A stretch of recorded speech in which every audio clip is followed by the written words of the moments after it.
In 1848, Ira, a skilled enslaved carpenter on a Maryland plantation, uses his identical twin brother Obie's resemblance and his own unique skills to orchestrate a daring escape via the Underground Railroad. He must overcome a failed attempt, betrayal from within his own community, and relentless slave catchers to reach freedom in Philadelphia and dedicate his new life to the abolitionist cause. My name is Ira, and for the first 20 years of my life, my name was not my own. My body was not my own. My time, from the moment the sun burned the fog off the fields until I collapsed onto a straw pallet in the dark, belonged to Master Hayes. But my mind was a fortress. And inside that fortress, I was building a rebellion with the only true friend I had in the world, my own reflection, my twin brother, Obie. You see us now, two old men with lines on our faces like maps of the rivers we crossed. But back then, on the Hayes plantation in Maryland, we were indistinguishable. Same height, same build, same way our eyes would narrow when the overseer, Mr. Gable, rode past. We were born on the same humid night in the same cramped cabin, and our mother, before she was sold down to Georgia, used to say we shared one soul split in two. That shared soul was our greatest secret and our most powerful weapon. It was the key to our impossible escape. I remember the scent of the world I was born into. It was a mixture of damp soil, the sweet, sickly smell of tobacco curing in the barns, and the ever-present odor of wood smoke and fear. My first memories are not of toys or lullabies, but of the rhythm of the work songs rising from the fields. They weren't songs of joy. They were timekeepers. They were maps. They were prayers. They were the first language of resistance I ever learned. Songs like Wade in the Water weren't just about faith. They were instructions. They were a promise whispered from one generation to the next that the water hides your trail, that freedom was not just a dream for the afterlife. Obie and I, we were different from the others, being twins. On a plantation was a curiosity, a novelty for Master Hayes to show off to his guests. Like two peas in a pod, he'd chuckle, his breath smelling of whiskey and entitlement. Can't tell 'em apart. Twice the work from one purchase, eh? We learned to use this to our advantage. If Obie was ailing from the fever, I could do his share of the mending in the tool shed, my hands being more nimble with a hammer and saw. If I was punished with a day in the hot box for looking Mr. Gable in the eye for too long, Obie, his face a perfect mask of my own contrition, would deliver my portion of food to our little sister, Amara, so she wouldn't go hungry. We were a two-man conspiracy from the moment we could walk. The awakening, the moment the veil of childhood is torn away and you see the world for the monster it is, came for me when I was 10.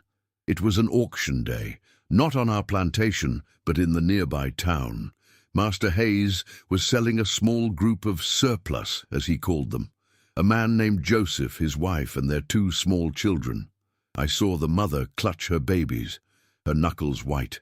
I saw the father, a man bigger and stronger than any I knew, stand with tears streaming down his face, completely powerless. They pulled the children from her arms. The sound she made, it wasn't human. It was the sound of a soul being ripped from a body. I looked at Obie and he looked at me. No words were necessary. We saw our own mother being led away in that woman's cries. We saw our little Amara, barely 5 at the time, in the faces of those terrified children. That night, we didn't sleep. We sat behind the cabin, the North Star a cold, distant diamond in the sky, and we made a pact. We would not be broken. We would not be separated. We would get out. We would take Amara with us. We didn't know how. We didn't know when. But the question was no longer if, it was how. That night, the work songs changed for me. They were no longer just rhythms of survival. They were blueprints. Follow the Drinking Gourd wasn't just a folk song. It was a map, etched in melody. The Drinking Gourd was the Big Dipper, and the bright star it pointed to was Polaris, the North Star, the path to freedom. It was hidden in plain sight, sung in the fields under the watchful eye of the overseer. Our life was a dual existence. In the daylight, we were Ira and Obi, two of Master Hayes's most reliable hands. I was the carpenter, trusted to repair barns, fix wagons, and even work on the great house itself. Obi was a field hand, strong and steady, with an intuition for the weather and the soil. But in the stolen moments, in the dark, we were architects of a future no one could imagine for us. I'd steal scraps of wood, tiny pieces. In a hollowed-out section of the cabin floor, I began to carve. I carved the face of our mother, so Amara would never forget her. I carved a small, detailed map of the plantation, noting the patrol routes of the overseers, the location of the dog pens, the weakest part of the fence near the river. Obi, in the meantime, was a listener. He would loiter near the great house when deliveries were made, picking up scraps of news from the free black men who drove the wagons. He learned of a place called Philadelphia, a city where men who looked like us could walk the streets without papers, or so the whispers said. He heard a name, repeated in hushed, reverent tones, Tubman, a woman they called Moses, who was leading people out of this Egypt. We were building an arsenal, not of guns and knives, but of knowledge. My skill with wood, Obi's skill with information. Our shared face was our mask, and the songs our ancestors carried across the water were our guide. The dream of freedom was no longer a distant star to wish upon. It was a destination on a map we were drawing ourselves. The world had shown us its cruelty, and in return we vowed to show it our strength. This quiet, unseen planning was our first true act of rebellion, the first step of a journey that would demand more from us than we could ever imagine. The bond between us twin Stitchy would be tested. The plan for our escape would be forged in fire and fear, and our daily resistance would finally boil over into a flood. We were just boys, but in our hearts we were already fugitives, running toward a dawn we could only dare to dream of. The desire for freedom is a fire. At first, it's a spark, a dangerous secret you keep hidden, but to make it ablaze, it needs fuel. For us, that fuel was knowledge. The single most terrifying thing to a man like Master Hayes was an enslaved person who could read. A reader could see the lies in their laws. A reader could forge a pass. A reader could decipher a map. And so I was determined to become a reader. My opportunity came in the form of Master Hayes's youngest son, a sickly boy named Samuel, who was often sent to me in the workshop to be out of the way. He was a lonely child, and he carried books with him, his finger tracing the words as he read. At first, I just watched. I learned the shapes of the letters. I was like the pitched roof of a barn. This was a snake in the grass. One day, he was struggling to fix a small wooden soldier I had carved for him. I took it, mended it with a drop of glue, and handed it back. He looked at me, a real look, not the dismissive glance we usually received. "Thank you, Ira," he said. And then, a question that changed everything. "Do you want to know what the story is about?" He had a copy of the Bible.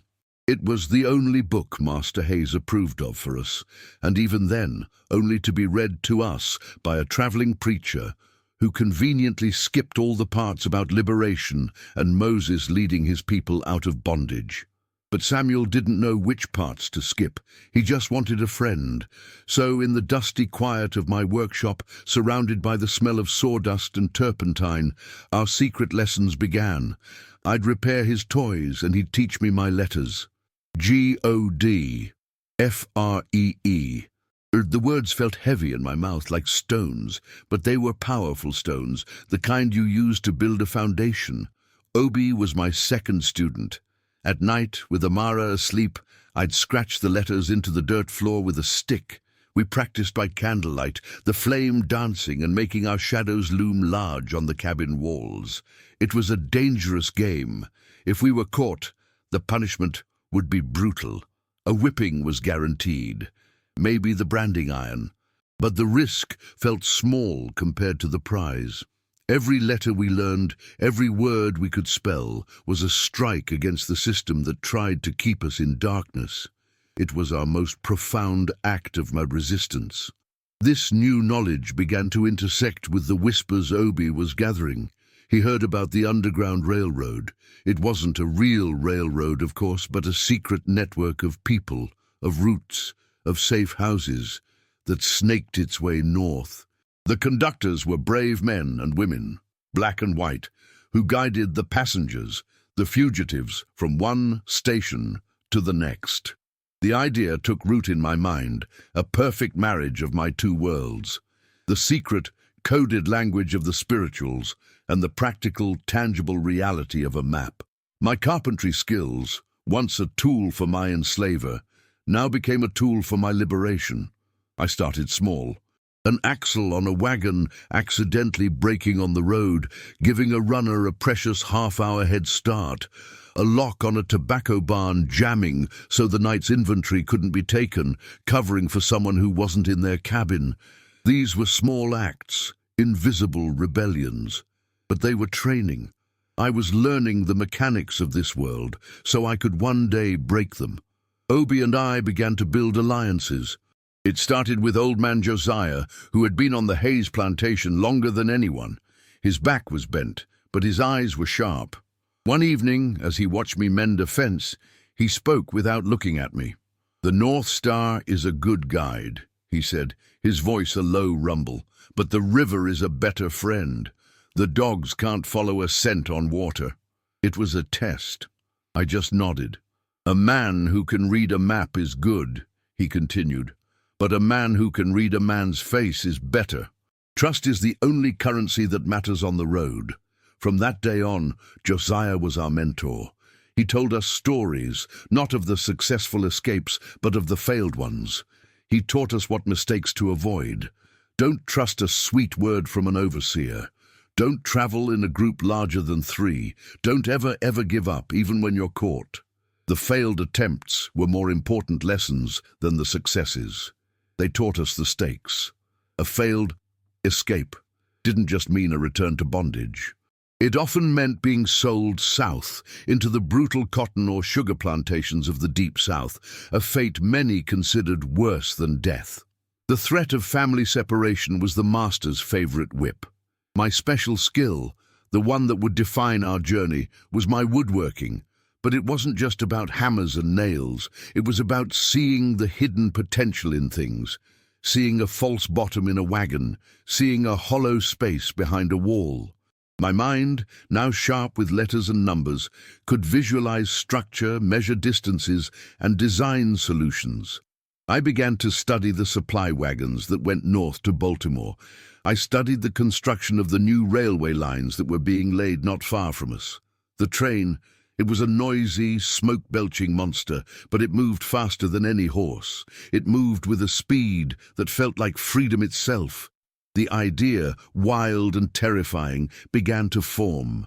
What if we didn't just run? What if we rode? What if we could use the master's own modern world against him? This was a new level of planning, far beyond a desperate flight through the woods. This required precision, timing, and a disguise so perfect it would be invisible. It required a level of audacity no one would ever suspect from two slave twins. We weren't just planning to run away. We were planning an infiltration, and the final critical piece of the puzzle was our identical faces. One of us could be in 2 places at once. We could create a perfect alibi. Our curse, our novelty, was about to become our blessing. The education in the workshop and the whispers in the field were coming together, creating a strategy more complex and more dangerous than we could have imagined. We were no longer just dreaming of freedom, we were engineering it. The plan was a living thing. It started as a seed, a dangerous whisper between me and Obi, and it grew in the dark, nurtured by scraps of information and fueled by a desperate hope. We called it the Ghost. The idea was simple in its audacity. One of us would disappear, while the other remained in plain sight, creating an alibi that no one could question. How can a man be reported missing if he is seen working in the fields? That was the magic trick only we, as identical Tan Man twins could perform. Our first step was mapping. Not on paper. Paper could be found, and paper was a death sentence. The map was in my head. Every night I would lie on my pallet and walk the route in my mind. From our cabin it was 2 miles west to the river. Follow the river north for 5 miles, to the old fallen oak tree Josiah had described. There, the river curved east, but we were to continue north, through a stretch of swampland. That was the most dangerous part. The swamp was a maze, and it was patrolled. But Josiah said the patrols rarely went deep, fearing snakes and sinking mud. Use what they fear against them, he had advised. Beyond the swamp was a road that led to a small, free black community called Freedom's Rest by its inhabitants. Obi had learned from a wagon driver that a certain Quaker, a blacksmith by the name of Elias Thorne, lived on the edge of this community. He was known to be a friend to the traveler. That was the code. He was a station master on the Underground Railroad. From there, the plan got bolder. The railway line to Baltimore was only 10 miles from Thorne's smithy. The goal was to get to that train. The second part of the plan was the how. It wasn't enough to run. We needed to be invisible. This is where my skills and Obi's courage would have to merge. I spent months observing the supply crates that were loaded onto the trains. They were simple pine boxes, some carrying tools, others dry goods. I measured them with my eyes, memorized their construction. In my workshop, using stolen scraps of wood, I practiced building a false bottom, a hidden compartment. It had to be perfect, strong enough to hold a man's weight, but light enough not to arouse suspicion. Obi's role was just as critical. He had to become me. He practiced my walk, the way I held my shoulders, the way I would nod to Mr. Gable instead of looking down. He spent time in my workshop, learning the names of my tools, the feel of a piece of wood. We had to be interchangeable. For the ghost to work, the illusion had to be flawless. This daily performance was a constant, nerve-wracking act of resistance. Then came the provisions. We began to squirrel away food, a handful of cornmeal here, a dried piece of meat there. We hid it all in a hollow log deep in the woods. Amara, our little sister, was our unwitting accomplice. We'd play hiding games with her, teaching her to be quiet, to move without a sound, to hide small objects and not speak of them. We were training her for a journey she didn't even know she was going to take. But this led to the most agonizing part of the plan, the moral dilemmas. Our original pact was to take Amara with us. She was only 8 years old. The journey through the swamp, the confinement in a crate, the constant threat of capture. It was too much for a child. We argued about it for weeks, our whispers sharp and painful in the night. "We can't leave her, Ira," Obi would plead. "We made a promise to Mother. And we'll be breaking that promise if we get her killed," I'd argue back. "She can't run like we can. She can't stay silent for hours in a dark box. One cry, Obi, one mistake, and it's over for all of us. We'd be leading her to a worse fate." The decision was the hardest I have ever made. We would go first. We would establish a life in the north, and then we would find a way to come back for her. We would use the network, we would pay conductors, we would do whatever it took, but we had to leave her behind, for now. Explaining this to ourselves was one thing. We knew one day we might have to explain it to her, and the thought was a knife in my gut. The final piece of the strategy was timing. We studied the patterns of the plantation. The busiest time was the harvest. More wagons, more strangers, more chaos. The patrols were stretched thin, focused on the fields. The annual Harvest Festival, a cruel parody of celebration where the master would reward us with extra rations and whiskey, was the perfect night. There would be music, there would be drunkenness, and there would be distraction. The plan was set. On the night of the Harvest Festival, I, Ira, would get drunk and stumble back to my cabin early. Obi, meanwhile, would mingle, laugh, and be seen by everyone. Then, under the cover of the noise and darkness, I would slip away. I would make the run to the river. For the next 2 days, Obi would be Ira. He would go to my workshop. He would answer to my name. He would be me. By the time anyone realized I was truly gone, I would hopefully be in a crate on a train to Baltimore, my first, most critical escape kill complete. The risk was immense. If the deception failed, Obi would bear the full brunt of Master Hayes's wrath. He was literally putting his life in my hands, and I was putting mine in his. We were 2 halves of a single soul, and we were about to split ourselves in 2, betting everything that we could one day be made whole again. A plan on paper, or even in the mind, is a clean and beautiful thing.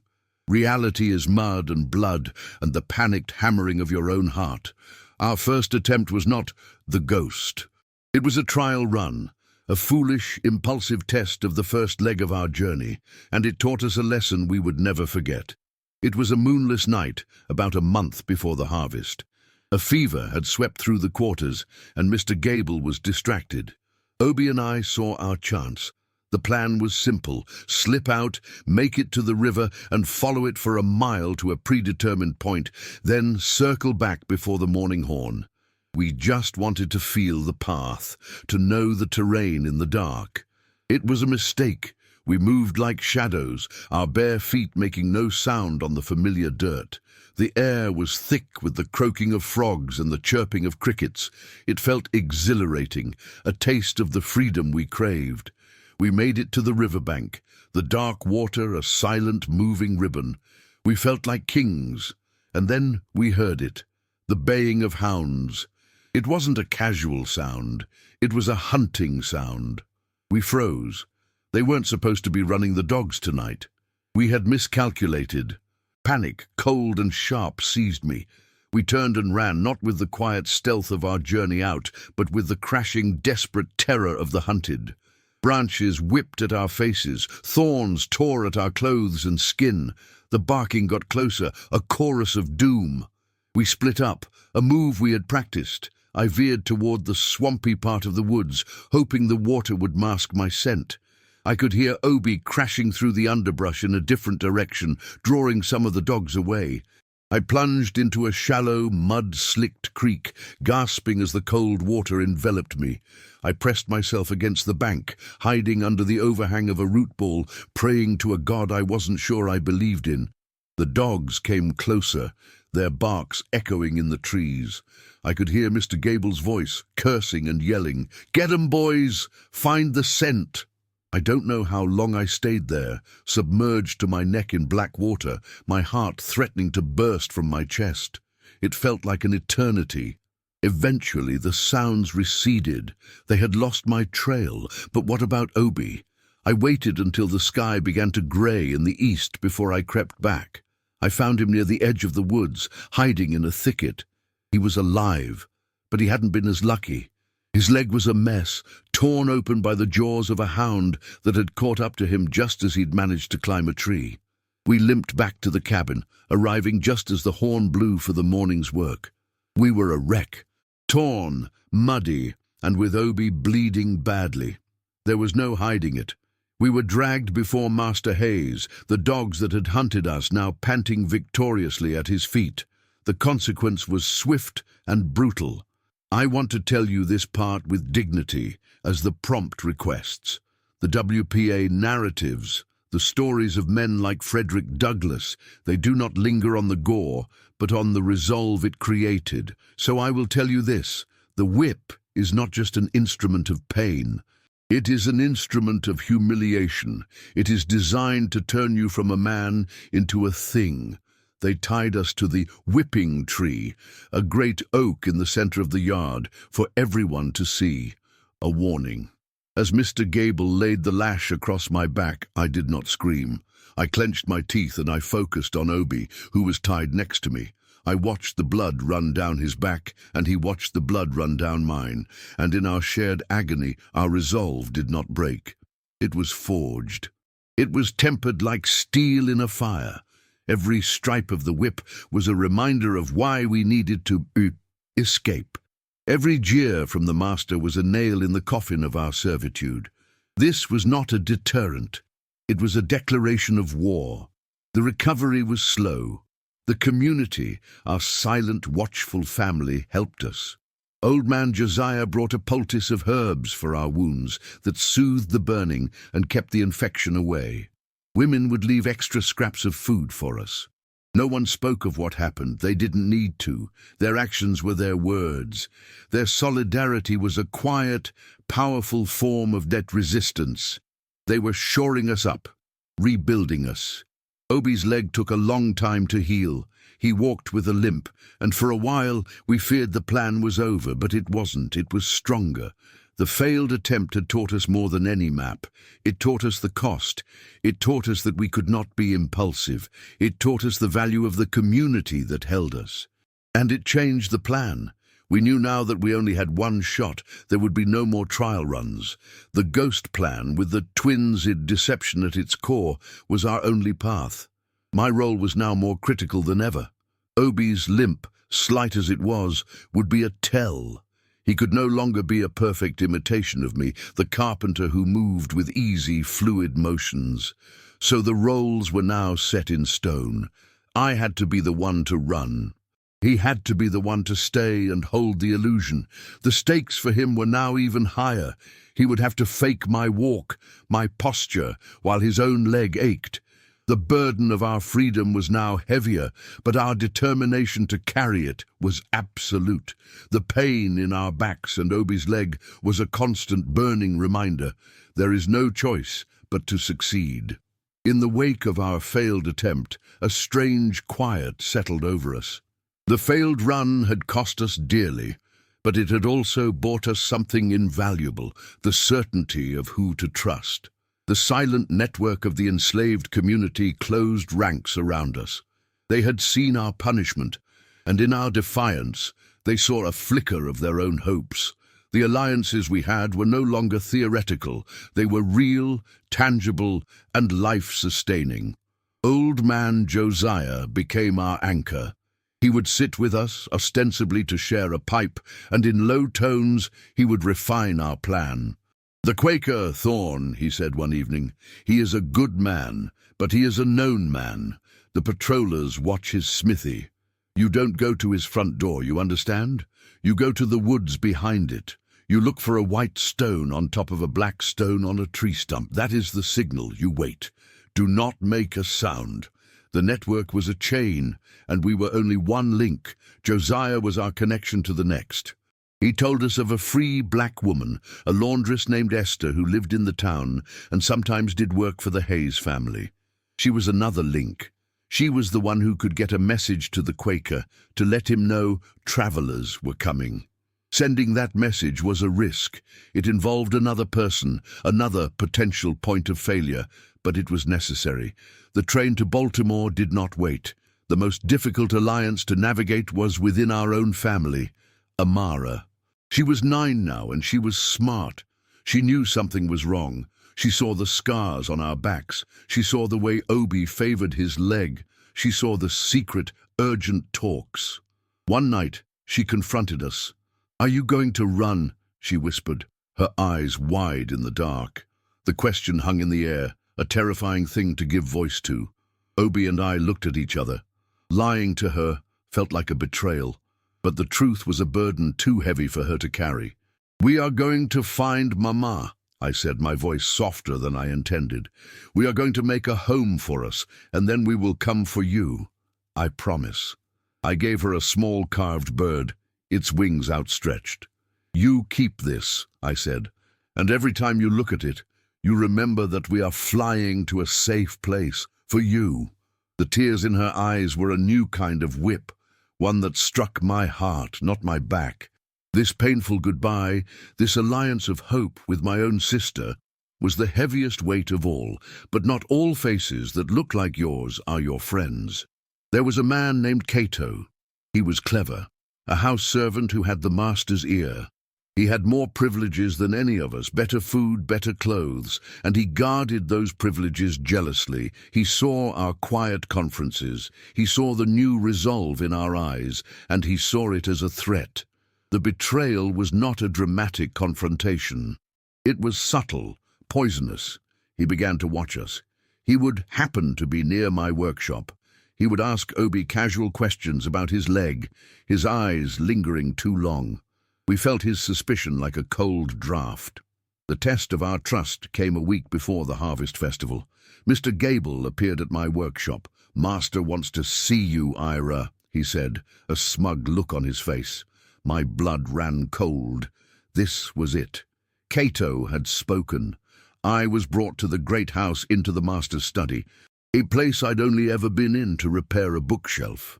Master Hayes was sitting behind his large desk, a glass of brandy in his hand. Cato stood in the corner, his face a mask of neutrality. "Ira," the master began, his voice deceptively calm. "Cato tells me you've been restless, that you and your brother have been whispering of things you shouldn't be, of the North." This was the moment, the precipice. I remembered Josiah's words, "A man who can read a man's face is better." I looked at Master Hayes, his face flushed with power and alcohol. I looked at Cato, his eyes betraying a flicker of fear. He had no proof, only suspicion. My escape depended on this performance. I let my shoulders slump. I looked at the floor. "Master," I said, my voice full of practiced deference, "me and Obi, we was just talking about my back. Still hurts is all. Mr. Gable's lash was persuasive. Ain't no thoughts of running in us, no, sir. This is the only home we know." Then I took a risk. I looked up, meeting his eyes. "And with Obi's leg being bad, we ain't running nowhere. We need this place, master. We need you." It was a performance of absolute submission, the kind of weakness he expected, the kind that fed his ego. It was the ultimate act of resistance, disguised as surrender. I was playing the role he had written for me. He stared at me for a long time. I could feel Cato's gaze burning into the side of my head. Finally, Hayes laughed, a short barking sound. "See, Cato, you're getting jumpy. They're just boys. A good whipping sets them straight. Now get out, Ira, and be grateful for my good humor." I walked out of that house, my legs shaking. The betrayal was real. The danger was closer than ever. Cato was a traitor in our midst, but we had survived. We had tested our masks, and they had held.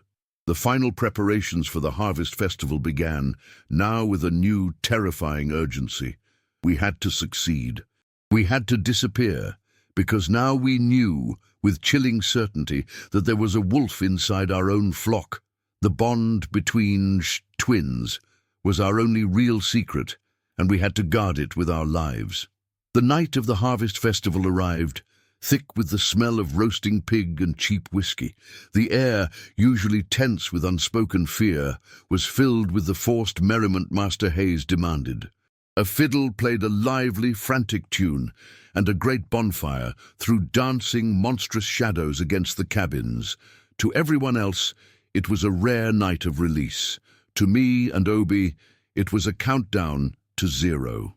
Our plan, which we had rehearsed in our minds 1,000 times, began. Around 9 o'clock, after making sure I was seen by Mr. Gable and several others, I took a large swig from a jug of watered-down whiskey. I feigned a coughing fit, stumbled, and made a show of being overcome. "He can't hold his liquor," someone laughed. "Let the boys sleep it off," another said. It was the perfect cover. I staggered toward our cabin, my heart pounding a rhythm far faster than the fiddle's tune. Obi watched me go, his face a perfect picture of brotherly concern. It was a look we had practiced, a look of farewell. As I disappeared into the darkness of our cabin, I ceased to be Ira, the plantation carpenter. I became a ghost. Inside, I didn't stop. I shed my festival clothes and pulled on a dark, rough-spun shirt and trousers we had hidden. I grabbed the small, heavy parcel of our hoarded food, one last look at Amara, asleep on her pallet, a tiny carved bird clutched in her hand. A wave of grief and love, so powerful, it almost brought me to my knees, washed over me. I touched her hair, a silent promise. And then I was gone, out the back of the cabin and into the woods. I was now running on a clockwork of my own making. The first part of the journey was a blur of adrenaline. The 2 miles to the river, I moved with a speed and silence born of years of practice. The sounds of the festival faded behind me, replaced by the symphony of the night. I found the river. The water was cold, a shock to my system, but I welcomed it. It was washing away the scent of the plantation, washing away my old life. I waded, then swam, letting the current carry me, staying close to the bank. Meanwhile, back at the plantation, the second act of our play was beginning. After about an hour, Obi, who had been laughing and talking, suddenly realized his twin brother hadn't returned. He made a show of going to the cabin to check on me. He emerged a moment later, shaking his head. "Ira's passed out cold," he announced to anyone who would listen. "Drank too much. He won't be moving till morning." He had bought me the night. My journey was relentless. I found the fallen oak tree, just as Josiah had described. I left the river and plunged into the swamp. It was a waking nightmare. The mud sucked at my feet. The air was thick with insects. Every snap of a twig, every ripple in the black water sounded like a patrolman, a dog, a ghost. But I didn't stop. I thought of the whip. I thought of Amara. I thought of freedom. I reached the road on the other side of the swamp just as the first hint of dawn was coloring the sky. I was caked in mud, exhausted, but I was on schedule. I found the small, free black community, a cluster of neat cabins that looked like a paradise to me. And there, on the edge of the woods, was the blacksmith's shop. And on a stump, just as Josiah had said, a white stone on top of a black one. I didn't approach. I hid in the trees and I waited. An hour passed, then 2. Doubt, a cold and creeping thing, began to set in. Had the message not arrived? Was it a trap? Just as I was about to lose hope, a large man with a leather apron and kind eyes emerged from the smithy. It was Elias Thorne. He didn't look toward the woods. He simply went to the stump, picked up the stones, and put them in his pocket. Then he went back inside. It was the signal. I was safe. The climax of this first part of my escape was not a chase, but a quiet, terrifying act of trust. That evening, Thorne led me to his barn. There, under a pile of hay, was a large shipping crate. My heart leapt into my throat. It was exactly as I had imagined, but seeing it in reality made it terrifyingly real. "It's going to Baltimore on the morning train," he said, his voice a low, steady rumble. "It's a tight fit. You can't make a sound, not a cough, not a sneeze.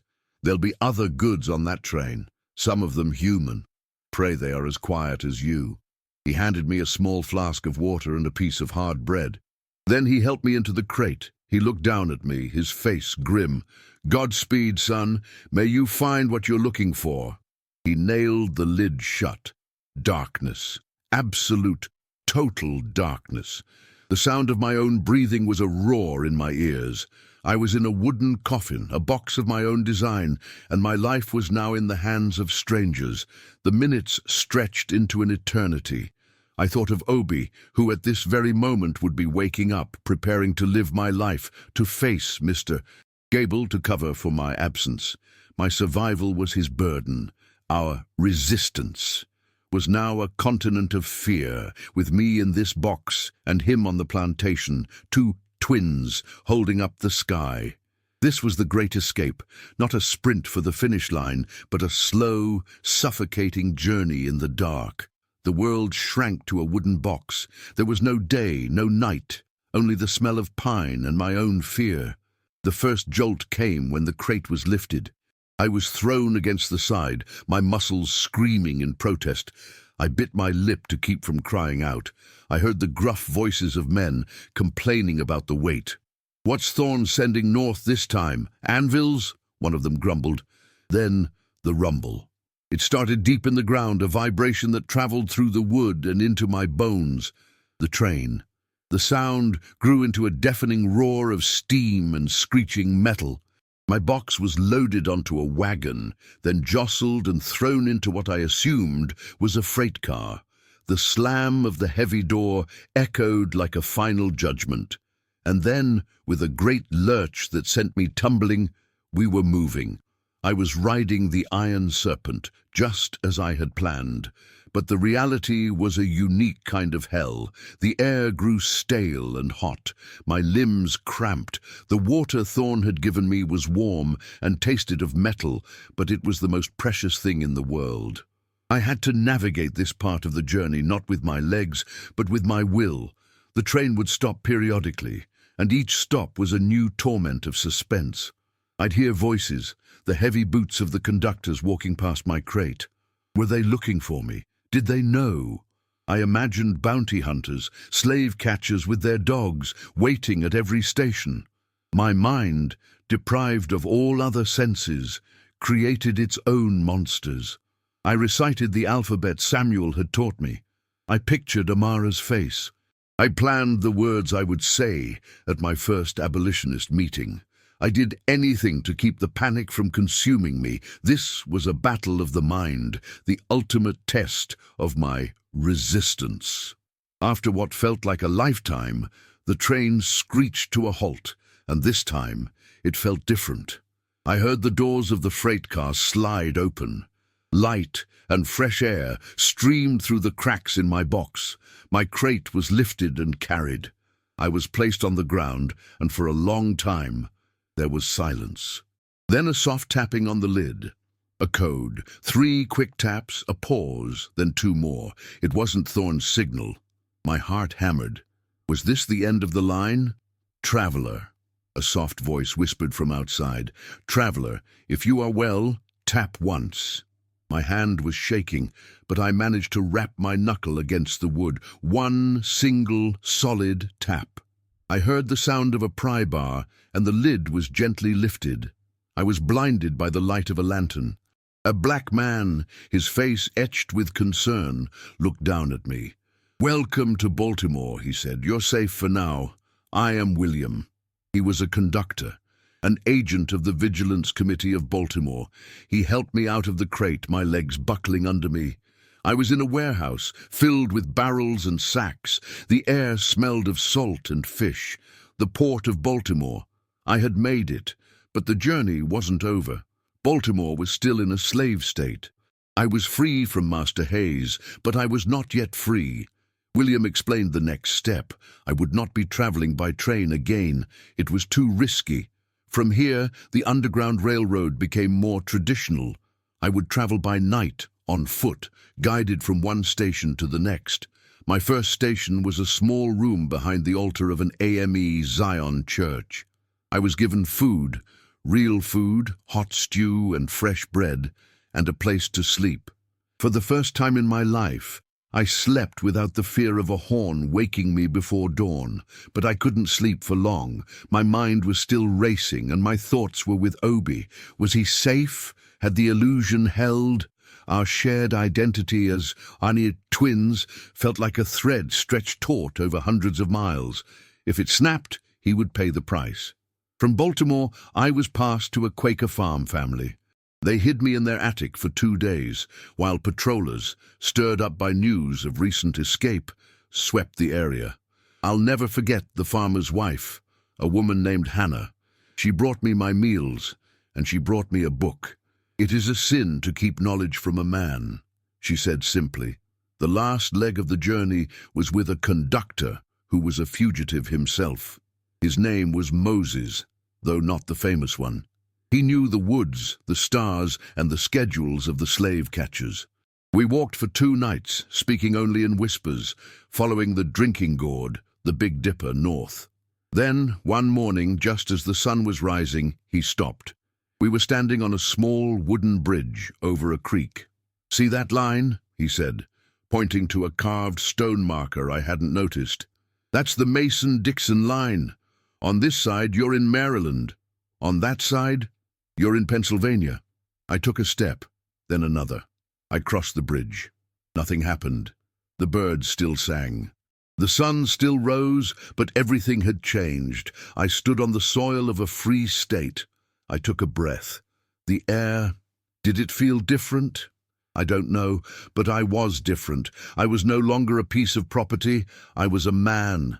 But freedom, I was about to learn, was not a destination. It was a different kind of struggle. The racism in the North was not written in law, but it was etched on the faces of the people. It was in the jobs I couldn't get, the places I couldn't go. But it was a struggle I could face on my own 2 feet.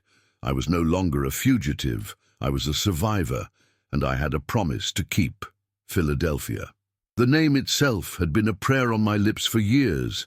In 1848, it was a bustling, chaotic city, a symphony of languages and a clash of worlds. And for me, it was the first place on earth where I could walk down a street and not belong to another man. That first week, I did little else. I walked for hours, from the shipyards Pullis the Delaware River to the market stalls on High Street. I looked at people, white and black, and they were just people. No master, no overseer. The feeling was so immense, so overwhelming. It was a physical weight, the weight of being seen as a human being. My first priority was work. My hands, skilled with wood, were my currency. I found a job in a shipyard, repairing and building. The foreman, a gruff Irishman, didn't care about the color of my skin. He cared if I could cut a straight line and drive a nail true. "You're a good chippy," he'd grunt, the highest praise he could offer. For the first time, I was paid for my labor. The first coin I ever earned, a heavy silver dollar, felt more valuable than all the tobacco in Master Hayes's barns. I kept it. I never spent it. It was my proof. But my freedom felt incomplete. It was a solitary freedom. Every night, my thoughts were of Obie and Amara. Was my brother safe? Was my sister counting the days? The success of my escape was a constant, aching question mark. I found my way to the Philadelphia Vigilance Committee, an organization run by the heroic William Still. He was a free black man who dedicated his life to assisting fugitives. His office was the heart of the Underground Railroad in the city. I went to him not for help, but to offer it.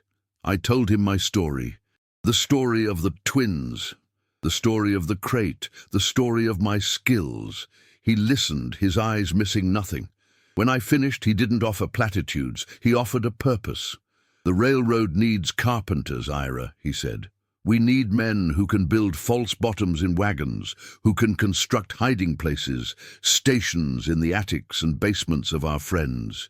Your hands can free more people than just yourself." And so, my life's work began. By day, I was a shipwright. By night, I was a carpenter for the cause. I built the very things that had saved me. I helped construct the architecture of liberation. But my voice, I soon learned, was another tool. William Still encouraged me to speak at abolitionist meetings, first in small churches, then in larger halls. I was terrified.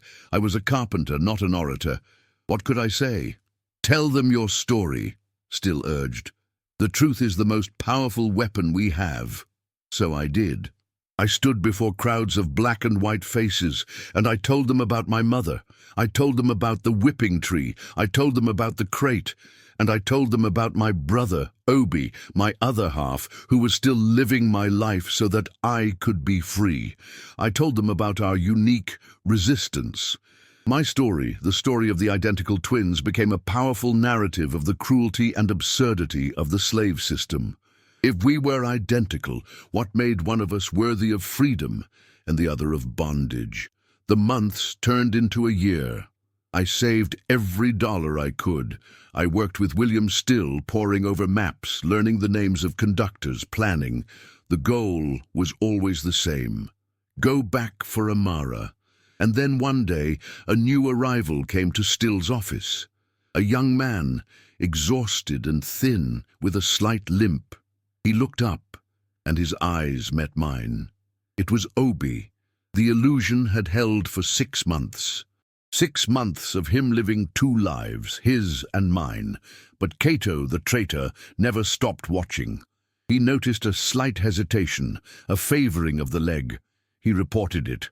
Master Hayes, enraged at being fooled, was about to send for the dogs.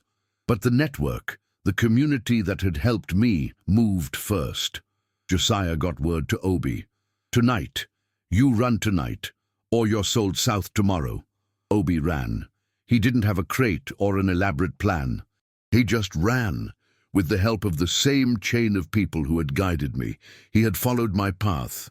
Our reunion was not one of loud celebration. It was a quiet, desperate embrace, a silent acknowledgement of the debt we owed each other. We were two halves of a soul, and we were whole again. But our work was not done. With Obi by my side, our efforts doubled. He had a gift for organizing, for talking to people, for building trust.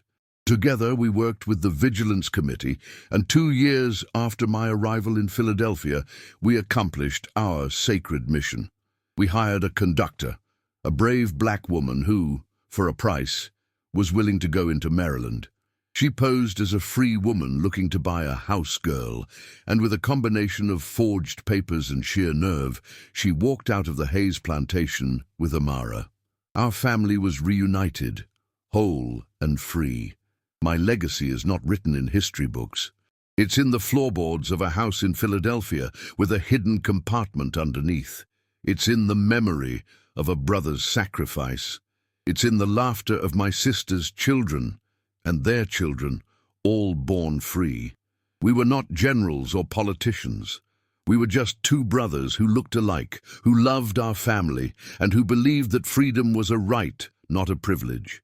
We used the one unique thing we had, our shared face, to cheat a system designed to destroy us. The story of slavery is often told as a monolith of suffering, but it was also a million daily acts of defiance, a million quiet rebellions. It was a song, a prayer, a secret lesson, a brother's promise. It was the story of resistance. What stories of resistance does your family hold? In the quiet courage of your ancestors, you will find the strength to face your own struggles. Share them. Keep them alive. For in these stories, we find the truest definition of freedom.